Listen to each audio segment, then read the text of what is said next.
बचपन में ही मोहन के पिताजी की एक्सीडेंट से मौत हो गई थी। अब वो और उसकी माँ एक गांव के छोटे से घर में रहते हैं। उनके पास जायदाद के नाम पर 2 बीघा जमीन थी और उसकी माँ भी बहुत बीमार रहती थी। इतना पैसा बचाने के बाद भी माँ के इलाज का पैसा नहीं जमा कर पा रहा और जायदाद के नाम पर मेरे पास सिर्फ 2 बीघा जमीन है। एक काम करता हूँ, गांव वालों से थोड़ी मदद ले लेता हूँ, कोई ना कोई मदद तो कर ही देगा।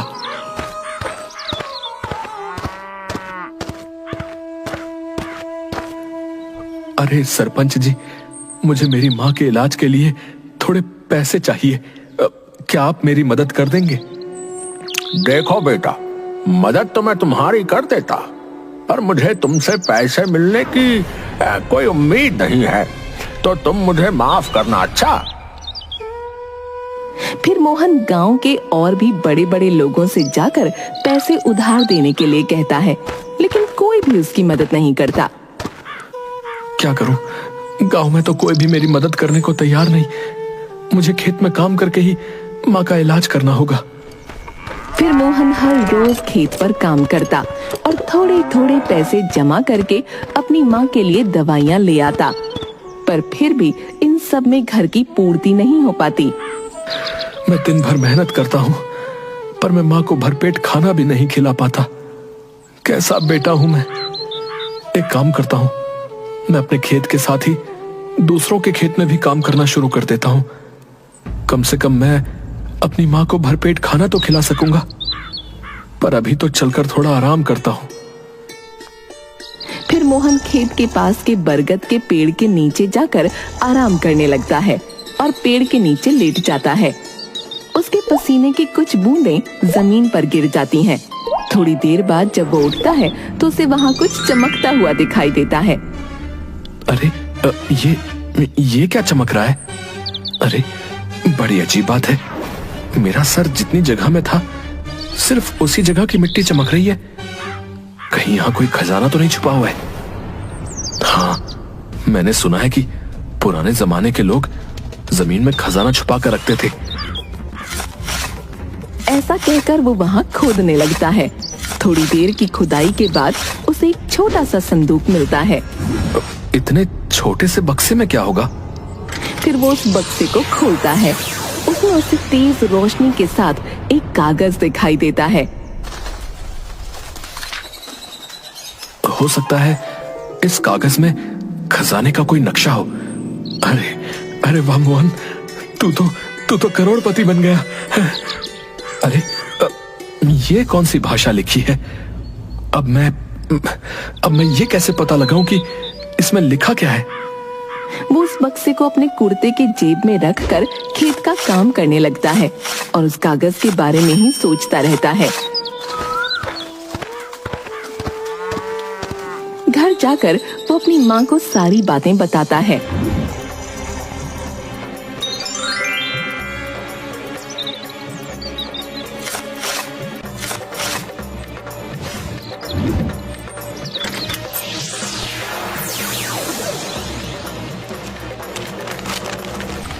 पर माँ, इसमें जो लिखा है वो मुझे बिल्कुल समझ में नहीं आ रहा। पता नहीं कौन सी भाषा में लिखा है। एक काम कर, तू इस कागज को लेकर बड़े से वैद्य के पास चला जा। उन्हें बहुत सी भाषाओं का ज्ञान है, वो बहुत ही भरोसेमंद भी है। हाँ माँ, बात तो तुम सही कह रही हो। फिर वो उस कागज को लेकर बड़े वैद्य जी के पास चला जाता है। आओ मोहन, बैठो। साधना की तबीयत कैसी है? तबीयत तो वैसी ही है जैसी पहले थी। वैसे वैद्य जी, मुझे आपसे कुछ जरूरी बात करनी है। वैद्य जी, मेरे खेत के पास जो पुराना बरगद का पेड़ है उसके नीचे से ये मिला। मैं चाहता हूं कि आप मुझे ये पढ़कर बता दें। अरे इसमें कौन सी बड़ी बात है? लाओ वो कागज मुझे दो। अरे इसमें तो किसी जादुई खिचड़ी के बारे में लिखा है। क्या जादुई खिचड़ी? फिर कागज में देखकर मोहन को उस जादुई खिचड़ी की विधि और सामग्री बताते हैं। पर वैद्य जी, इस जादुई खिचड़ी में ऐसी क्या खास बात है? बेटा, इसमें ऐसा तो कुछ नहीं लिखा है, पर मैं तुम्हें अपनी सूझबूझ से पता करके जरूर बताऊंगा। वैद्य जी का एक चेला बाहर खड़े होकर वैद्य जी और मोहन की बातें सुनने की कोशिश करता है। बात तो किसी खिचड़ी की कर रहे थे, पर कुछ समझ नहीं आया। मुझे पता लगाना ही पड़ेगा। मोहन वैद्य जी के कमरे से बाहर निकल रहा था, तब बिट्टू मोहन की तरफ बहुत ही अजीब तरीके से देख रहा था और मोहन ने भी इस बात को नोटिस कर लिया था। वो चुपचाप वहाँ से निकल जाता है। मुझे ऐसा क्यों लगता है कि इस बिट्टू ने हमारी बातें सुन ली। खैर, जो भी है, मुझे खिचड़ी के लिए वैद्य जी के बताए हुए सामान का इंतजाम करना होगा। फिर वो बैठकर सामान की लिस्ट बनाना तैयार करता है और पैसों का हिसाब लगाता है।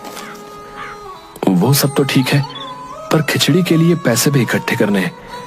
अब तो मैं इस खिचड़ी को बनाकर ही दम लूंगा। आखिर पता तो चले कि ऐसी कौन सी खास बात है इस जादुई खिचड़ी में। माँ, मुझे वैद्य जी ने उस कागज के रहस्य के बारे में बता दिया।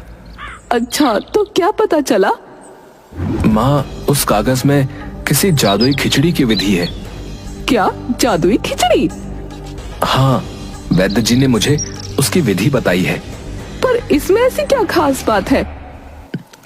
वो तो अब भी पता नहीं चला माँ। उस खिचड़ी को लेकिन मैं बनाकर ही दम लूंगा।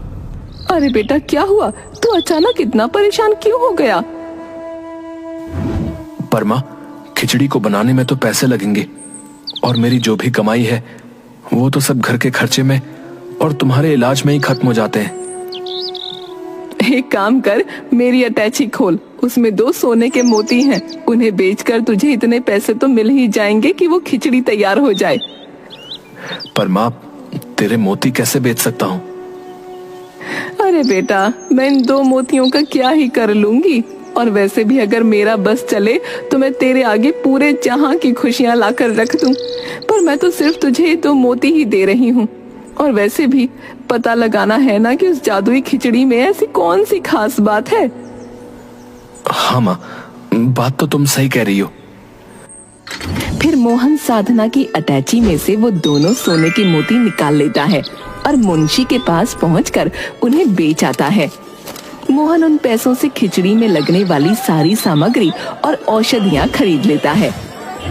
मैंने सारी सामग्री तो खरीद ली, पर जो वैद्य जी ने एक खास जड़ी बूटी बताई थी वो तो मुझे कहीं मिली नहीं। अब एक काम करता हूँ, ये सारा सामान लेकर वैद्य जी के पास ही जाता हूँ और उसके बाद फिर उन्हीं से पूछ लूंगा। मोहन को आता देख वैद्य जी अपने सभी चेलों को वहां से बाहर जाने को कहते हैं। मोहन वैद्य जी के पास आकर दरवाजा लगा लेता है। वैद्य जी, ये देखिए, मैं सारी सामग्रियां ले आया। अब आप मुझे बता दीजिए इन्हें कैसे और कितनी मात्रा में खिचड़ी में मिलाना है। और हाँ, मुझे एक जड़ी बूटी नहीं मिली, उसके बिना खिचड़ी नहीं बन सकती। वो कागज तुम्हारे पास होगा ना, वो मुझे दो। फिर मोहन वैद्य जी को कागज दे देता है। नहीं, वो जड़ी बूटी बहुत ही खास है। इसमें लिखा है कि उस जड़ी बूटी के बिना उस खिचड़ी का कोई महत्व नहीं रहेगा। सारी जड़ी बूटियां जरूरी हैं। पर वो जड़ी बूटी मुझे मिलेगी कहां?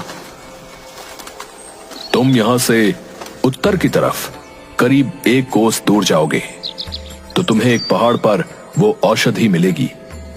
पर ध्यान रखना, सूरज डूबने से पहले ही वो औषधि ले आना, क्योंकि रात के अंधेरे में वो औषधि गायब हो जाती है। ठीक है, तो मैं अभी उस औषधि को ढूंढने के लिए निकलता हूं।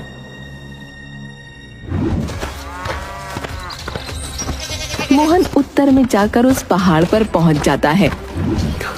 लगता है यही वो पहाड़ है जो वैद्य जी ने बताया था। फिर वो उस पहाड़ के ऊपर चढ़ता है। उसे दूर से ही वो औषधि दिख जाती है। उस औषधि को लेने के लिए एक लकड़ी के ब्रिज पर से गुजरना था। इस पुल को तो देखकर लग रहा है कि ये बहुत पुराना है, पर कितना मजबूत है, अभी तक भी टिका हुआ है। फिर वो उस ब्रिज पर चलने लगता है। एक दो कदम चलने के बाद पुल टूट जाता है और मोहन नीचे नदी में गिर जाता है। जैसे तैसे तैरकर मोहन नदी के किनारे पहुंच जाता है और फिर से उसी जगह पर पहुंचता है। ये पुल तो टूट गया, अब मैं औषधि कैसे लूंगा? और थोड़ी देर में सूरज भी डूबने वाला है। क्या करूं, क्या करूं? फिर वो अपने आसपास देखता है। उसे पेड़ की एक मोटी बांस की लंबी टहनी दिखाई देती है। वो जाकर बांस की लंबी टहनी खींच कर ले आता है और दोनों पहाड़ के बीच में रख देता है और उस पर चलकर दूसरी तरफ पहुंच जाता है।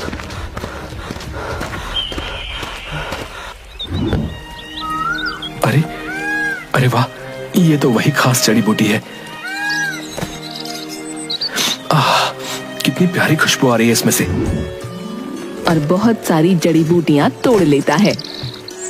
अब बस जल्दी ही मुझे उस खिचड़ी का राज पता चल जाएगा। फिर मोहन घर जाकर खिचड़ी बनाने की तैयारी करता है। इसका मिश्रण तो तैयार हो गया और वैद्य जी ने जैसा बताया था ठीक वैसा ही लग रहा है। तभी उसके घर की खिड़की से बिट्टू झांक कर उसे देखने लगता है। अरे अरे, ये क्या कर रहा है? मुझे पता लगाना ही पड़ेगा। एक काम करूंगा, मौका देखकर इसके घर की तलाशी लेता हूँ। दुख भरे दिन बीते रे भैया, अब सुख आयो रे। हाँ, खिचड़ी तो बन गई। अब बस इसे जल्दी से चख कर देखता हूँ कि इसमें क्या खास बात है। एक प्लेट में खिचड़ी लेकर थोड़ी सी चखने लगता है। वो बस एक कौर मुंह में रखता ही है, तभी अचानक साधना के चिल्लाने की और बर्तन गिरने की आवाज आती है। मोहन दौड़कर अंदर जाता है तो साधना खून की उल्टियां कर रही होती है। माँ क्या हुआ तुझे? मैं अभी वैद्य जी को लेकर आता हूँ। मोहन दौड़ता हुआ वैद्य के यहाँ आता है। रास्ते में बिट्टू के कुछ गुंडे मोहन को घेर लेते हैं। अरे, इससे वो राज की बात उगलवाओ, ना बताए तो मार मार कर हड्डियां ढीली कर दो। और खुद उसके घर की तलाशी लेने के लिए चला जाता है। मैं आपके हाथ जोड़ता हूँ, मुझे जाने दो। मेरी माँ की तबीयत बहुत ज्यादा खराब हो गई है। बस एक बार मेरी माँ ठीक हो जाए, उसके बाद तुम मेरी जान ले लेना। अरे मारो ऐसे। सभी एक साथ उसे मारने के लिए आते हैं, पर मोहन सभी गुंडों को एक साथ हवा में उछाल देता है। अरे, इस सूखी हड्डी में इतनी ताकत? एक गुंडा पीछे से उसके हाथ पर वार करता है। मोहन फिर से सभी गुंडों को मारने लगता है। सभी गुंडे डर के मारे भाग जाते हैं।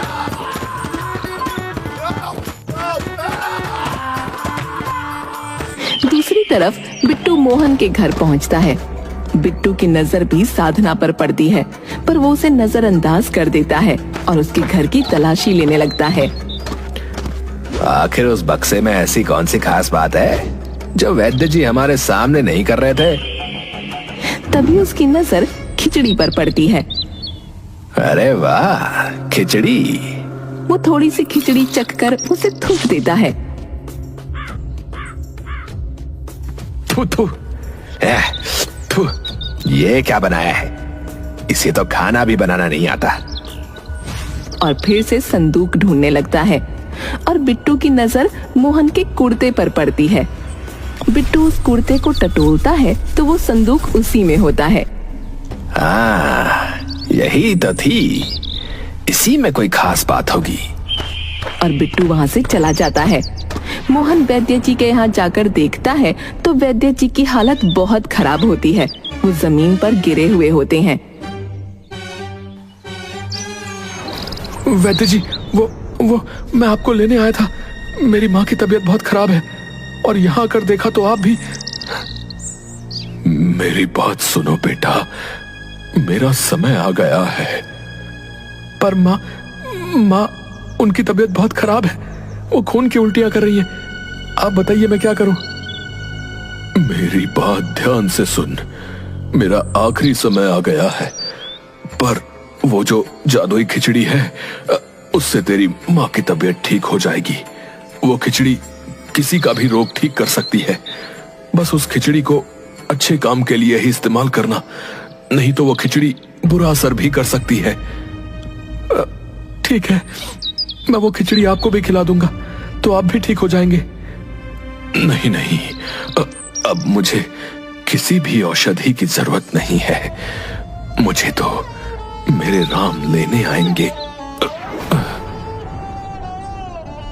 ऐसा कहकर वैद्य जी वहीं दम तोड़ देते हैं। मोहन दौड़कर अपने घर जाता है और अपनी माँ को जल्दी से वो खिचड़ी खिला देता है। माँ ये खिचड़ी खा लो, बस थोड़ी सी खा लो। साधना खिचड़ी खा लेती है। खिचड़ी खाने के थोड़ी देर बाद ही उसकी माँ की उल्टियां बंद हो जाती हैं। ये तो चमत्कार हो गया, मैं इतने सालों से उठ नहीं पाती थी। और फिर खाट से उतर जाती है और चलने लगती है। देख देख, मैं चल भी सकती हूँ। और दोनों खुश हो जाते हैं और एक दूसरे के गले लगते हैं। माँ ये इस जादुई खिचड़ी का कमाल है। मोहन की नजर उसके हाथ की चोट पर लगती है और फिर मोहन साधना को सारी बातें बताता है। पर बेटा, हमें किसी और पर भी इस खिचड़ी को जांच लेना चाहिए। हाँ माँ, क्यों नहीं, हम जमुना काकी को भी ये खिचड़ी खिलाएंगे। उन्हें भी तो कितने दिनों से लकवा है ना। तू ठीक कह रहा है। फिर साधना और मोहन जमुना काकी को भी खिचड़ी खिलाते हैं और जमुना काकी भी कुछ देर बाद बिस्तर से उठकर खड़ी हो जाती है। बेटा, ये तूने कौन सी औषधि खिला दी? सभी डॉक्टरों ने हाथ खड़े कर दिए थे, पर तूने तो चमत्कार ही कर दिया। अरे काकी, अभी चमत्कार तो आपने देखा ही नहीं है।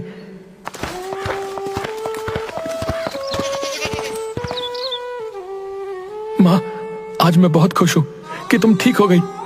माँ, वैसे मैं क्या सोच रहा था कि जैसे इस खिचड़ी ने आपको ठीक कर दिया और जमुना काकी को ठीक कर दिया, तो क्यों ना मैं इस खिचड़ी से और भी लोगों को ठीक कर दूं। मैं खिचड़ी बनाऊंगा और एक ठेला लगाऊंगा, जिससे सभी लोगों को इलाज भी मिलेगा और मेरी थोड़ी बहुत कमाई भी हो जाएगी। हाँ बेटा, बात तो सही है। हाँ, और मैं उस खास जड़ी बूटी को अपने खेत में लगा दूंगा, जिससे मुझे बार बार तकलीफ भी नहीं उठानी पड़ेगी। अच्छा, तो ये किसी जादुई खिचड़ी के बारे में है। इनकी यही खिचड़ी चल रही थी अब से। मोहन सारी सामग्री इकट्ठी करके फिर से खिचड़ी बनाता है और ठेला लगा लेता है। ठेले पर लिखता है जादुई खिचड़ी वाला, और देखते ही देखते आग की तरह बात पूरे गांव में फैल जाती है। मोहन हर किसी को कम से कम पैसों में खिचड़ी देने लगता है। मोहन की खिचड़ी के बारे में सुनकर एक औरत, जिसे सालों से कमर का दर्द था, वो मोहन के ठेले पर अपने बेटे के साथ आती है। भाई, मैं तुम्हारी खिचड़ी के बारे में सुनकर बहुत दूर से आई हूँ। क्या सच में तुम्हारी खिचड़ी सभी रोगों का इलाज करती है? अरे माँ जी, ये लीजिए, आप पहले मेरी खिचड़ी खाकर तो देखिए। फिर वो औरत खिचड़ी खा लेती है। अरे बेटा, मुझे खिचड़ी खाकर बहुत अच्छा लग रहा है और मेरा दर्द वो भी अचानक छूमंतर हो गया। और फिर वो औरत व्हील चेयर से उठ खड़ी होती है और मोहन के पास आकर उसके पैर छूकर रोने लगती है। बेटा, मैं कितने ही सालों से कमर दर्द की वजह से दुख पा रही थी, पर आज सिर्फ तेरी वजह से मैं ठीक हो गई। अरे माँ जी, ये आप क्या कर रही हैं? ये सब मेरा नहीं, ये खिचड़ी का कमाल है। बिट्टू भी ये सब होते हुए देख रहा था। अच्छा, तो ये खास बात है उस जादुई खिचड़ी में। अब तो मुझे भी ये खिचड़ी बनानी पड़ेगी। मैं इससे भी अच्छी खिचड़ी बनाऊंगा। बिट्टू कागज में पढ़कर खिचड़ी की विधि देखता है। अच्छा, तो ऐसे बनाते हैं जादुई खिचड़ी। वो जाकर सारा सामान ले आता है और उस कागज से मिलाने लगता है। खिचड़ी के लिए सारा सामान तो आ गया, पर ये कौन सी जड़ी बूटी है? अजी छोड़ो, एक जड़ी बूटी ना होने की वजह से क्या ही फर्क पड़ने वाला है। ये खिचड़ी बनाकर मैं सबसे बड़ा वैद्य बन जाऊंगा। बिट्टू भी खिचड़ी बना लेता है और मोहन के ठेले के सामने जाकर, अरे सुनो सुनो, अरे गांव वालों देखो, मैं भी जादुई खिचड़ी बना सकता हूँ भैया। बिट्टू भीड़ में खड़े एक आदमी को उसकी खिचड़ी खिलाता है। ये लो खाओ और खाकर देखो कि किसकी खिचड़ी ज्यादा अच्छी है। फिर वो आदमी उस खिचड़ी को खाता है। कैसा महसूस हो रहा है? कुछ आराम मिलाया नहीं? अरे अरे, तुमने इस खिचड़ी में क्या मिला दिया है भाई? अरे तुम्हारी इस खिचड़ी से तो मुझे जुलाब लग गया। ना जाने क्या उलझुल खिचड़ी में डाल दिया और आया जादुई खिचड़ी बनाने वाला। अरे मारो इसे, मारो।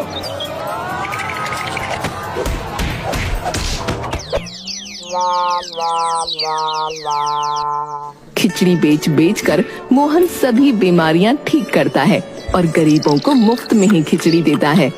इस तरह मोहन की हालत भी सुधर गई और उसने गांव में एक बड़ा मकान और 25 बीघा जमीन और भी खरीद ली। मोहनपुर में रहने वाला शक्ति अनाथ था। बचपन से ही वो उस गांव में रहता और गांव वाले उसे जो देते वही खा पी कर बड़ा हो गया। किसी को नहीं पता था कि उसके माँ बाप कहाँ गए, वो कहाँ से आया। शक्ति स्वभाव से बड़ा ही दयालु था। उसे जो कुछ भी रूखा सूखा खाने को मिलता उसके 4 हिस्से करता। एक हिस्सा एक चूहे को देता, दूसरा हिस्सा एक बिल्ली को, तीसरा हिस्सा एक तोते को और बचा हुआ एक हिस्सा वो खुद खा लेता। इस तरह शक्ति बड़ा हो चला था। एक दिन गांव का एक सेठ शक्ति से कहता है, अरे कब तक तू इस तरह दूसरों के दिए पर अपना गुजर बसर करेगा रे? अब तो तू जवान हो चुका है, कुछ काम क्यों नहीं करता? क्या काम करूं सेठ जी, मुझे तो कोई काम आता ही नहीं। काम किसी को नहीं आता, बस सीखना पड़ता है और तुझे भी काम सीखना चाहिए। सारा दिन चूहे बिल्ली और तोतों के बीच में बैठा रहता है। ना तो मेरे माँ बाप हैं, ना भाई बहन और ना ही कोई रिश्तेदार। मुझे कौन सिखाएगा? आप सबकी कृपा से मैं जीवित रह गया और ये जानवर भी तो आप सबकी कृपा से ही पल रहे हैं, वरना ये बेचारा चूहा पैर में गहरी चोट थी, मानो मर ही जाता। लेकिन आज ये बिल्कुल स्वस्थ है। और ये तोता, न जाने किसने इस बेचारे के पंख काट दिए थे, लेकिन अब ये पूरी तरह ठीक है। और ये बिल्ली, इसने तो एक माँ की तरह हमेशा मेरे सर पर हाथ रखा है। न जाने मेरा इससे क्या रिश्ता है। हाँ, तेरी ये कहानी हम बरसों से सुनते आ रहे हैं, लेकिन अब तुझे अपने साथ साथ इन जानवरों के भरण पोषण के लिए कुछ काम करना चाहिए। शक्ति शरीर से काफी कमजोर था। वो मेहनत का काम नहीं कर पाता था और पढ़ा लिखा न होने के कारण उसे कोई दूसरा काम भी नहीं आता था। वो गांव के लोगों के छोटे मोटे काम कर दिया करता, लेकिन उसके बदले कोई उसे पैसे नहीं देता था। लोग बस अपने घर का बचा हुआ खाना उसे दे दिया करते थे। एक दिन शक्ति अपने तीनों दोस्तों से बातें कर रहा होता है। दोस्तों, मुझे अपने जीवन से किसी चीज की इच्छा नहीं है, लेकिन अब ऐसा लगता है कि गांव वालों का बचा खाना भी हमारे हिस्से में नहीं है। शायद इस गांव में हमारा दाना पानी इतने ही दिनों का था। मैं सोच रहा हूं कि किसी और गांव चला जाऊं और काम ढूंढने की कोशिश करूं, लेकिन मैं तुम सबको अपने साथ नहीं ले जा सकता। इसलिए मैं तुम सबके रहने का ठिकाना यहीं पर कर देता हूं। शक्ति चूहे को ले जाकर सेठ के गोदाम में छोड़ देता है, जहां उसे अनाज की भरी हुई बोरियां दिखती हैं। चूहा अपना पूरा जीवन उस गोदाम में रहकर गुजार सकता था। उसे कभी खाने की कमी नहीं होती।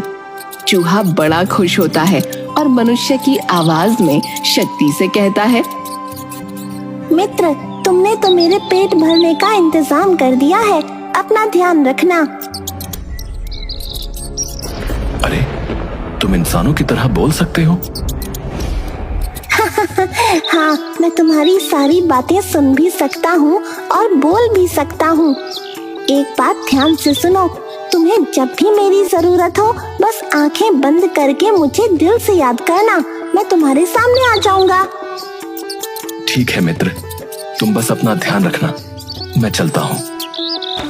शक्ति अब बिल्ली को लेकर गांव के सबसे बड़े हलवाई के घर के पीछे छोटे से जंगल में जाता है और बिल्ली से कहता है, मित्र, अब तुम रोज रात के समय इस हलवाई के घर जाना और दूध दही जो मिले वो खाकर वापस आ जाना। सिर्फ मेरी एक बात का ध्यान रखना कि दिन के समय उसके घर कभी मत जाना और रात को अपना ध्यान रखकर ही जाना। तभी बिल्ली भी इंसान की आवाज में बोलती है, तुम्हारा बहुत बहुत शुक्रिया मित्र, तुमने मेरा बहुत ध्यान रखा। तुम्हें जो भी मिलता था हमेशा हम सबके साथ खाया। तुम अपना ध्यान तो रख सकोगे? अरे, क्या तुम भी चूहे की तरह बोल सकती हो? हाँ, सिर्फ मैं और चूहा ही नहीं, तोता भी तुम्हारी भाषा में बात कर सकते हैं। हम तीनों तुम्हारी बातों को समझते भी हैं। तुम अपना ध्यान रखना और जब भी जरूरत हो आंखें बंद करके मुझे याद कर लेना, मैं तुम्हारे सामने आ जाऊंगी। शक्ति बिल्ली से विदा लेता है और तोते को लेकर नदी के पास जाता है। मित्र, मैं जानता हूँ कि तुम भी चूहे और बिल्ली की तरह ही बोल सकते हो और मेरी हर बात समझते भी हो, इसलिए तुम भी अपना ध्यान रखना, शिकारी से बचकर रहना। शुक्रिया मित्र, तुमने इतने सालों हमारी रक्षा की, हमें संभाला, परंतु अपना ध्यान रखना और जब भी जरूरत हो अपनी आंखें बंद करके दिल से हमें याद करना, हम तुम्हारे सामने आ जाएंगे। शक्ति अपने मित्रों से विदा लेकर आगे बढ़ता है और ये सोचता है कि मुझे काम तो आता नहीं, मैं करूँगा क्या? तभी उसे गांव में आने वाले सपेरे की याद आती है। वो सपेरे के पास जाता है और उससे कहता है, क्या आप मुझे कुछ काम सिखा सकते हैं या कुछ काम दे सकते हैं? तुम क्या काम कर सकते हो? मेरा काम तो बड़ा जोखिम का है, इसे सीखने में बहुत समय लगता है। सांपों को पकड़ना, उनके जहरीले दांत निकालना बड़ा मुश्किल काम है, इसमें जान भी जा सकती है। बिना भोजन के भी तो जान जा ही सकती है। ठीक है, अगर तुम यही चाहते हो तो तुम मेरे साथ रह सकते हो। कुछ समय तक शक्ति सपेरे के साथ रहता है और काम सीखने की कोशिश करता है, लेकिन अपने दया भाव की वजह से उसे सांपों को जंगल से पकड़कर लाना और उनके दांत निकालकर उन्हें कैद करना बिल्कुल पसंद नहीं आ रहा था। एक दिन वो अकेला ही सांप पकड़ने जंगल में जाता है और एक सांप को पकड़ भी लेता है। तभी उसके मन में दया भाव जागृत होती है और वो उस सांप को वापस जंगल में छोड़ देता है। तभी सांप बोल पड़ता है, मुझे इस जंगल में मत छोड़ो, मैं बहुत बूढ़ा हो चुका हूँ। अगर तुम मुझे यहाँ छोड़कर जाओगे तो इस जंगल के जानवर मुझे खा लेंगे, क्योंकि मैं अब भाग भी नहीं सकता।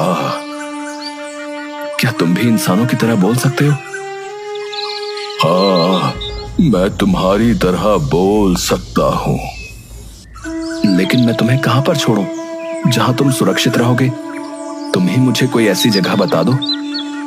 तुम मुझे लेकर जंगल में पूर्व दिशा की ओर चलो। शक्ति सांप को लेकर जंगल की पूर्व दिशा की ओर बढ़ता है और तभी उसे एक गुफा दिखाई देती है, जिसे देखकर सांप शक्ति से कहता है, तुम मुझे इस गुफा के पास छोड़ दो और मेरी पूंछ को कसकर पकड़ना। अब ठीक है।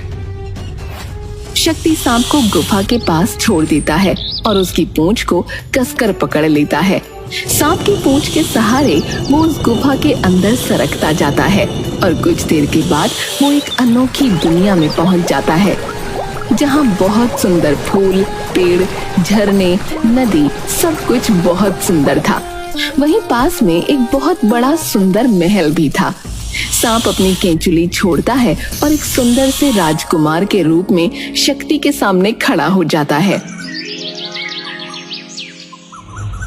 अब तुम कौन हो और तुमने अपना रूप कैसे बदला? मैं एक इच्छाधारी सर्प हूं और इस सर्प नगरी का मंत्री भी हूं। तुम मेरे साथ इस महल के अंदर चलो शक्ति उस युवक के साथ महल के अंदर जाता है, जहाँ पर सर्पराज विराजमान होते हैं। महाराज की जय हो। महाराज, आज तो मैं बहुत बुरी तरह फंस गया था। वो तो शुक्र है इस युवक का, जिसने सही समय पर अपने दिल की बात सुनी और मुझे आजाद कर दिया, वरना मैं किसी सपेरे के पिटारे की शोभा होता। तुम्हारा बहुत बहुत शुक्रिया युवक। आज तुमने हमारे मंत्री की रक्षा करके हमारा दिल जीत लिया है। मैंने तो बस अपने दिल की बात सुनी महाराज। अपने इस उपकार के बदले कुछ समय हमें मेहमान नवाजी का मौका दो और हमारे इस सर्प लोक में रहो। जैसी आपकी आज्ञा महाराज। शक्ति कुछ समय तक सर्पलोक में ही रहता है। सर्पराज शक्ति की बोलचाल और उसके स्वभाव से बहुत प्रभावित होते हैं और मन ही मन अपनी इकलौती पुत्री का विवाह उससे करने की ठान लेते हैं। इस विषय में वो अपने मंत्रियों से सलाह करते हैं और उन सब की सहमति के बाद वो शक्ति से बात करके अपनी पुत्री और शक्ति की शादी कर देते हैं। सर्पराज की पुत्री बहुत ही सुंदर थी। उसके बाल सुनहरे और लंबे थे। जो उसे एक बार देख लेता वो जीवन भर उसके रूप और केश को भूल नहीं पाता था। विवाह के बाद दोनों सर्पलोक में ही खुशी खुशी रहते हैं। एक दिन शक्ति सर्प कुमारी नागमणि से कहता है, नागमणि, अब हमें यहाँ से चलना चाहिए और मुझे हम दोनों के लिए नया घर भी बनाना है। ठीक है, परंतु आपको पहले पिताजी से आज्ञा लेनी होगी और जब वो आपको जाने की आज्ञा दे दें और आपसे कुछ मांगने को कहें तो आप पहले उनसे ये वादा ले लीजिएगा कि वो आपके द्वारा मांगी गई वस्तु आपको दे दें। आप उनके गले में पड़ी हुई मोतियों की माला मांगना। ठीक है। शक्ति सर्पराज के पास जाता है और नागमणि को साथ लेकर वहाँ से जाने की आज्ञा मांगता है। अगर तुम्हें यही उचित लगता है तो मैं तुम्हें नहीं रोकूंगा। मैंने तुम्हें अपने जीवन की सबसे बहुमूल्य चीज, अपनी पुत्री नागमणि दे दी है, परंतु फिर भी मैं चाहता हूं कि तुम जाने से पहले मुझसे कुछ उपहार स्वरूप ले लो। अब ठीक है, अगर आप चाहते हैं तो मैं आपसे जरूर मांग लूंगा, परंतु आपको मुझसे वादा करना होगा कि आप मुझे वो वस्तु अवश्य देंगे जो मैं आपसे मांगूंगा। मैं तुमसे वादा करता हूं। बताओ तुम्हें क्या चाहिए? मुझे आपके गले की मोतियों की माला बहुत अच्छी लगती है। अब क्या आप मुझे उपहार स्वरूप ये दे सकते हैं? बिल्कुल दे सकता हूं। सर्पराज अपने गले में पड़ी हुई मोतियों की माला निकालकर शक्ति को दे देते हैं। शक्ति और नागमणि पिता से विदा लेकर सर्पलोक से बाहर पृथ्वी लोक पर आ जाते हैं। पृथ्वी लोक पर आने के बाद नागमणि शक्ति से कहती है, अब हम कहाँ जाएंगे? आपके पास तो कोई घर भी नहीं है। चिंता न करो, मैं बहुत मेहनत करूंगा और हमारे लिए एक बहुत सुंदर घर बनाऊंगा। आपको कुछ करने की जरूरत नहीं है। आप मुझे पिताजी की दी हुई वो मोतियों की माला दे दीजिए। शक्ति मोतियों की माला नागमणि को देता है। नागमणि मोतियों की माला पर जल का छिड़काव करती है और हाथ जोड़कर विनती करती है, हे अमूल्य माला, आप मेरे और मेरे पति के लिए एक बहुत सुंदर सा महल बना दीजिए और हर सुख सुविधा से पूरी तरह से वो संपूर्ण हो, जहाँ किसी चीज की कोई कमी ना हो। नागमणि के प्रार्थना करते ही वहाँ पर एक बहुत सुंदर सा महल बन जाता है, जहाँ सब कुछ होता है। नागमणि और शक्ति उस महल में खुशी खुशी रहते हैं। एक दिन नागमणि अपने महल की खिड़की पर खड़ी होकर अपने बालों को सुखा रही होती है। तभी उसके कुछ बाल टूटकर महल के पास बह रही नदी में चले जाते हैं और उन बालों को एक मछली निगल जाती है। मछुआरे नदी में मछलियां पकड़ रहे होते हैं और वो मछली भी उनके जाल में फंस जाती है। मछुआरे मछलियों को पास के राज्य के राजा के पास उपहार स्वरूप भेंट कर देते हैं। महाराज की जय हो। महाराज, आज हमने बहुत सारी मछलियां पकड़ी हैं और उपहार स्वरूप हम आपको ये भेंट करना चाहते हैं। हम तुम्हारा उपहार स्वीकार करते हैं, आज हम भोजन में यही खाना पसंद करेंगे। राजा के आदेश पर रसोइया उन मछलियों को काट कर पकाने की तैयारी कर रहा होता है। तभी एक मछली के पेट से उसे नागमणि के सोने के बाल मिलते हैं, जिसे ले जाकर वो महाराज के सामने प्रस्तुत करता है। महाराज, हमें मछली के पेट से सोने के बाल मिले हैं। ये तो किसी स्त्री के बाल लगते हैं। जिस स्त्री के बाल स्वर्ण के होंगे वो खुद कितनी सुंदर होगी, उसका रूप कितना अनोखा होगा। मंत्री जी, आप पता लगाइए कि ये सोने के बाल किसके हैं, क्योंकि मैं उस स्त्री को अपने राज्य की महारानी बनाना चाहता हूं। जैसी आज्ञा हो महाराज। मंत्री अपनी सेना के साथ पता लगाने जाते हैं कि तभी महाराज के सामने एक कुबड़ी स्त्री आती है और वो महाराज से कहती है, महाराज, सोने के बाल तो सिर्फ सर्पलोक की राजकुमारी के हैं और वो तो सर्पलोक में रहती है, वो पृथ्वी लोक पर कैसे आ सकती है। महाराज उसे सारी बात बताते हैं। महाराज, आप मुझे 100 मोहरे और 10 सैनिक दे दीजिए, मैं बहुत जल्दी ही इसके बारे में पता लगाकर आपके पास वापस आती हूँ।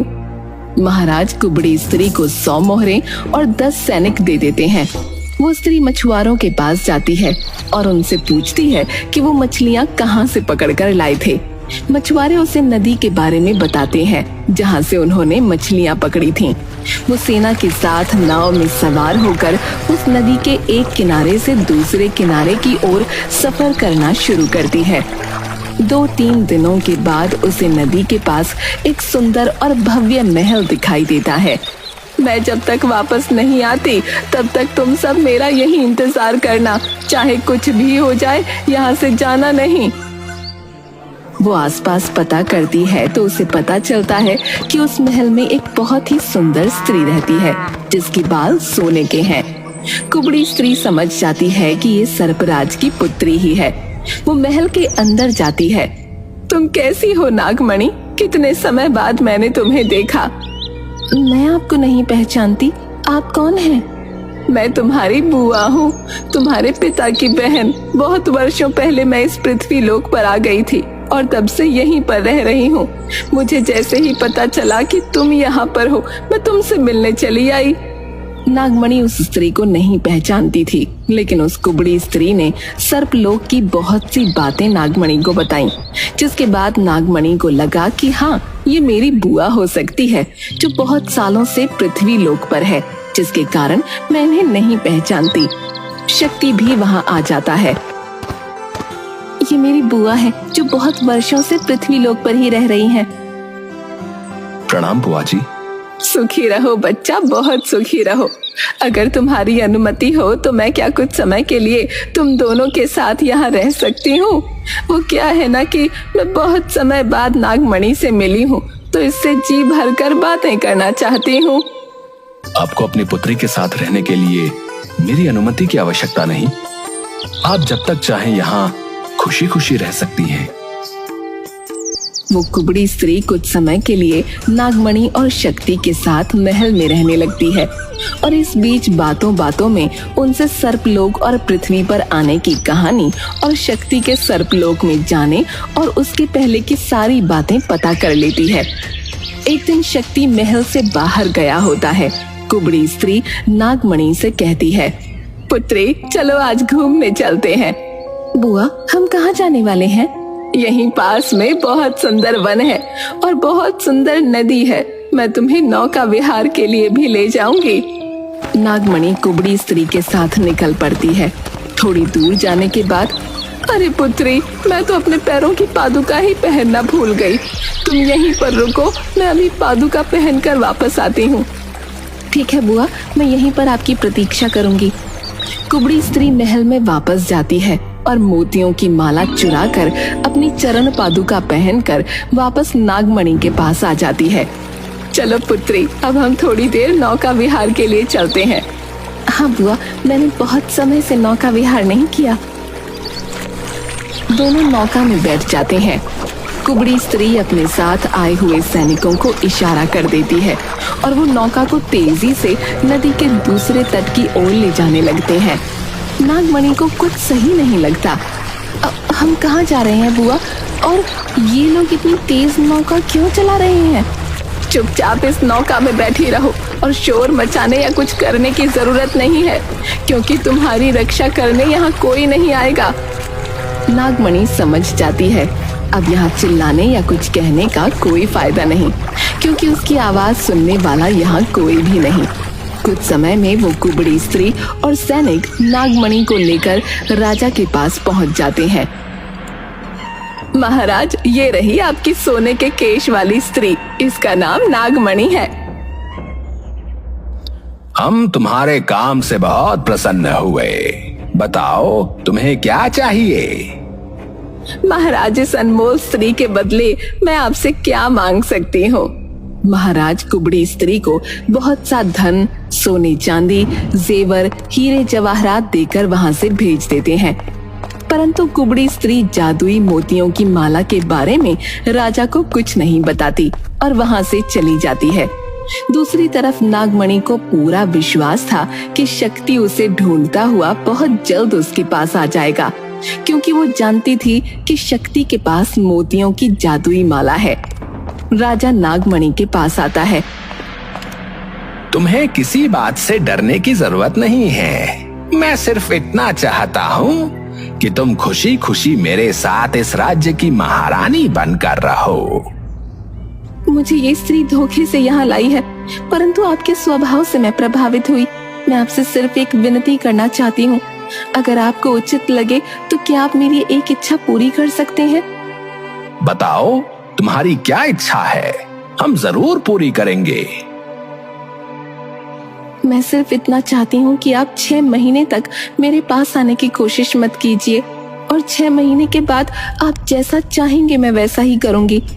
महाराज तो नागमणि के रूप पर पहले ही मोहित हो चुके थे। उन्होंने तुरंत कहा, ठीक है, तुम जैसा चाहती हो वैसा ही होगा। बस मैं ये चाहता हूँ कि तुम खुशी खुशी हमारे महल में महारानी बनकर रहो। दूसरी तरफ शक्ति जब अपने महल में वापस आता है तो नागमणि उसे वहाँ नहीं दिखती, और जब वो मोतियों की माला को ढूंढता है तो वो भी उसे नहीं मिलती। वो समझ जाता है कि ये सब उस कुबड़ी स्त्री का ही काम है। वो नागमणि को ढूंढने की बहुत कोशिश करता है, लेकिन उसे कुछ पता नहीं चलता। 2-3 दिन के बाद वो खुद से बोलता है, न जाने मेरी नागमणि कहाँ होगी और किस हाल में होगी। ये सारी मेरी गलती है जो मैंने उस दुष्ट कुबड़ी स्त्री पर विश्वास किया। जादुई मोतियों की माला भी वही लेकर गई होगी, लेकिन अगर वो नागमणि के पास होती तो अब तक नागमणि वापस आ चुकी होती। मैं क्या करूं, किससे मदद मांगूं? वो रोने लगता है। तभी उसे अपने मित्रों की याद आती है। वो अपनी आंखें बंद करके अपने मित्र चूहा, बिल्ली और तोते को याद करता है। क्षण में वो तीनों शक्ति के सामने खड़े होते हैं। क्या बात है मित्र, तुम बहुत उदास लग रहे हो। मित्रों, मैं बहुत मुसीबत में हूँ। मेरी पत्नी नागमणि कहीं खो गई है और मेरे पास जो जादुई माला थी वो भी खो गई है। मैं सिर्फ अपनी पत्नी को वापस पाना चाहता हूँ। क्या तुम तीनों मेरी नागमणि को ढूंढने में मेरी मदद कर सकते हो? तुम बिल्कुल फिक्र मत करो, हम सब मिलकर नागमणि को जल्दी ढूंढकर वापस ले आएंगे। तीनों मित्र आपस में सलाह करते हैं और निर्णय लेते हैं कि तोता उड़ सकता है और वो दूर दूर तक जाकर नागमणि का पता आसानी से लगा सकता है। ठीक है, तुम सब यहीं पर मेरा इंतजार करना। मैं नागमणि का पता लगाकर जल्दी वापस आता हूँ।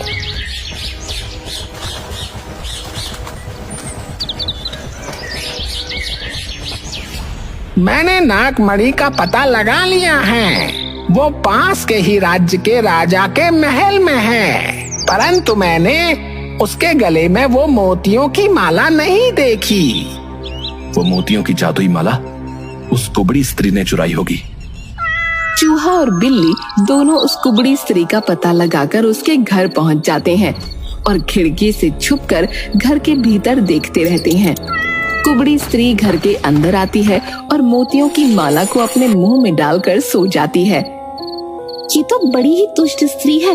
मोतियों की माला को कोई ले न सके इसलिए अपने मुख में डालकर सो रही है। अब हम इसके मुख से माला कैसे निकालेंगे? ये शेर है तो हम सवा शेर हैं। मैं तुमसे जैसा कहता हूँ वैसा करना। चूहा बिल्ली के कान में कुछ कहता है और अपनी पूंछ उस कुबड़ी स्त्री की नाक में डाल देता है, जिसकी वजह से कुबड़ी स्त्री को जोर की छींक आ जाती है और मोतियों की माला उसके मुंह से निकलकर जमीन पर गिरती है। माला गिरते ही बिल्ली माला लेकर वहां से भाग जाती है। वो दोनों सीधा शक्ति के पास जाते हैं। मित्र, ये लो अपनी जादुई मोतियों की माला और जल्दी ही अपनी नागमणि को अपने पास वापस बुला लो। जादुई माला, जल्दी से मेरी नागमणि जहां भी हो उसे वहां से सुरक्षित मेरे पास वापस ला दो। इतना कहते ही नागमणि शक्ति के पास वापस आ जाती है। नागमणि और शक्ति अपने तीनों मित्रों के साथ सर्पलोक में वापस चले जाते हैं और अपनी जादुई माला से प्रार्थना कर वो जादुई महल भी वहां से गायब कर देते हैं। दूसरी तरफ दमकल राज्य के राजा नागमणि को ढूंढते हुए उस कुबड़ी स्त्री के साथ जादुई महल के पास आते हैं, पर वहां पर उन्हें कुछ भी नहीं मिलता। महाराज कुबड़ी स्त्री की सारी बातों को झूठा मानकर उसे जेल में डलवा देते हैं।